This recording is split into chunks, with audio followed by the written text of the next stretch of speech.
A pesar de la exigua información disponible, los análisis que hemos realizado demuestran que la obra pone en riesgo el acceso al agua de centenares de familias agricultoras dominicanas y haitianas, aguas abajo de donde se construye el canal.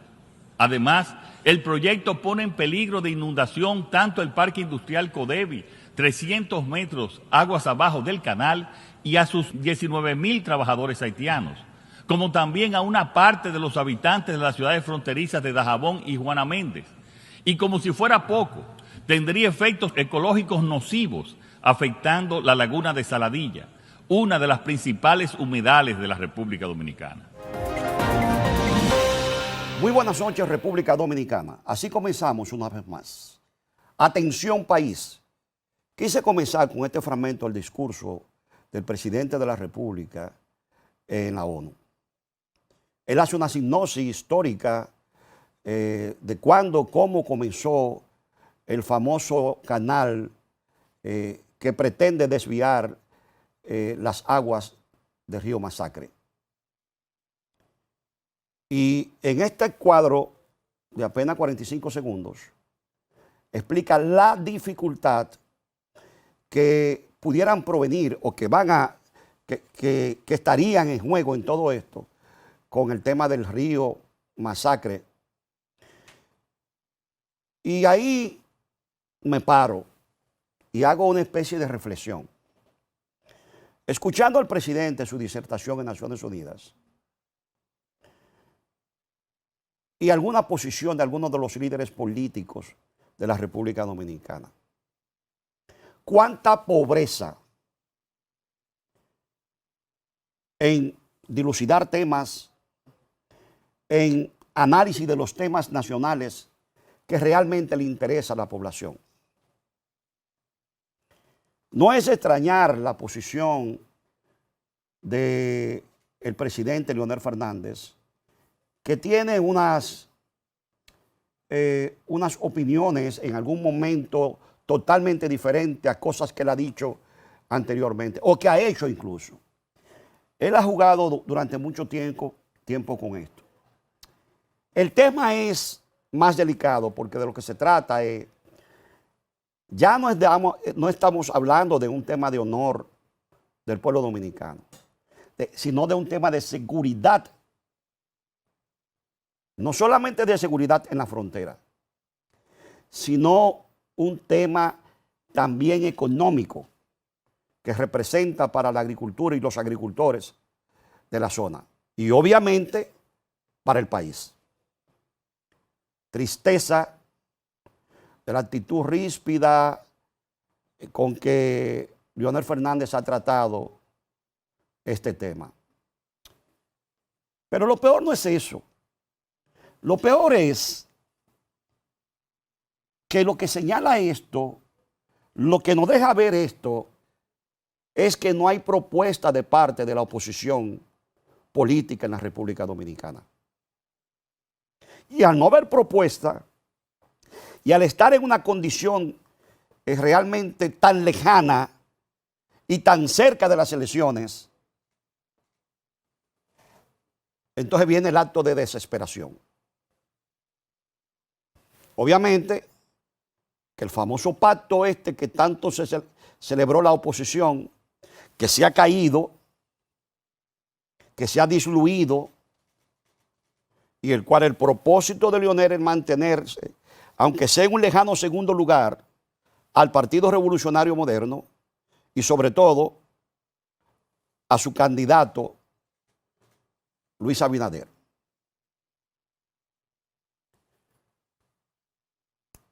Nosotros debemos reflexionar mucho sobre no solamente este tema, sino que este tema ha desnudado, por el interés nacional que representa,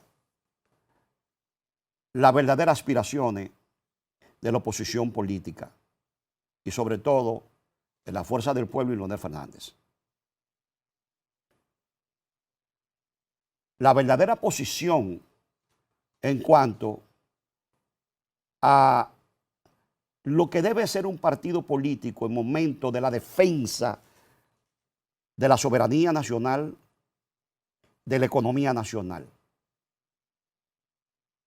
Lo que hemos visto es que a Leonel le importa poco esto. Claro, esto perjudica a su partido y lo perjudica a él como el candidato de ese partido.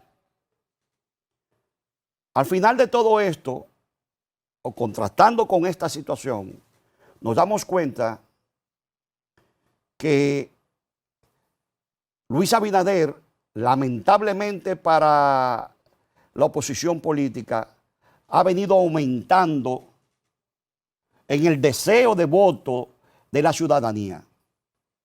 Tanto él como el Partido Revolucionario Moderno y los candidatos que en él se han ido conformando a través de las primarias,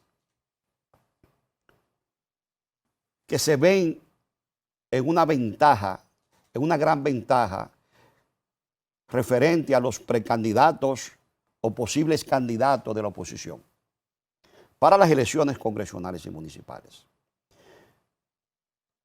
Como estamos viendo aquí en este cuadro, si las elecciones fueran a celebrarse ahora, el candidato o el candidato, primero la favorabilidad, como vemos en este cuadro, de Luis Abinader. 72.2% de favorabilidad de Luis Abinader. Y si las elecciones fueran hoy, se fuera en primera vuelta, por encima del 50%. Y apenas se está comenzando a calentar la campaña. Lo importante para el PRM y Luis Abinader es que Luis es un candidato que no ha llegado todavía a su techo, no solamente de popularidad o de aceptación, sino de intención de votos por parte de la ciudadanía.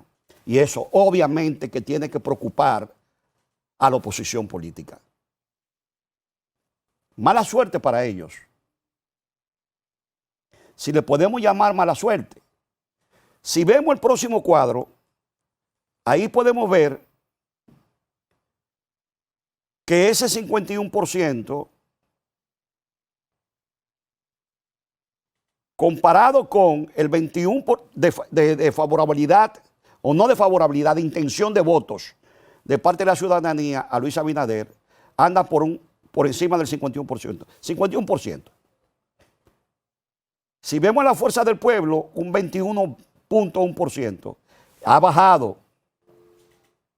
Y si vemos al Partido de la Liberación Dominicana, subió un poco y hay ahora un empate técnico entre el Partido de la Liberación Dominicana y el Partido Fuerza del Pueblo.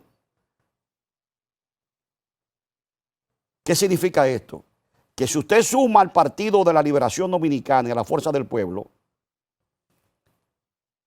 no llegan a los votos que el PRM y sobre todo el candidato Luis Abinader obtendrían para irse en la primera vuelta. Tan sencillo como eso. Yo le he venido diciendo en los programas anteriores. Y obviamente que vamos a ver la realidad en pocos meses. Ciertamente que el no llegar al techo de parte de Luis Abinader, el candidato del PRM, es una mala noticia para la oposición. Porque el Luis puede seguir exhibiendo logro de su gestión en su condición de presidente, es que es parte consustancial al candidato del partido, del PRM. Va a seguir cosechando la popularidad, la aceptación y esos logros de una gestión éticamente aceptable o buena. Y con respecto a eso, la oposición política se lleva una mala noticia para esta semana. Quiero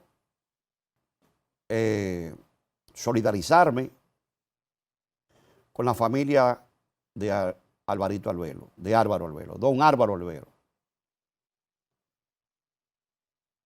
Lo conocí en la Z, en el gobierno de la mañana, donde duré 10 años trabajando.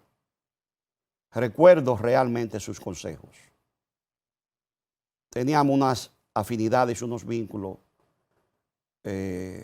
buenos, bastante buenos, diría yo. Solamente queda solidarizarme, repito, con sus familiares, con la doctora, con sus hijos. Y decir que Alvarito vivirá en las mentes, en los corazones de los dominicanos, un nuevo estilo de hacer radio en el país, de hacer comunicación, del cual aprendimos todos, lo que salimos de allí. Después de la pausa, seguimos con más de Atención País. No le cambie.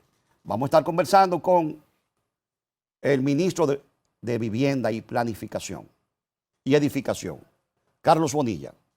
No le cambie.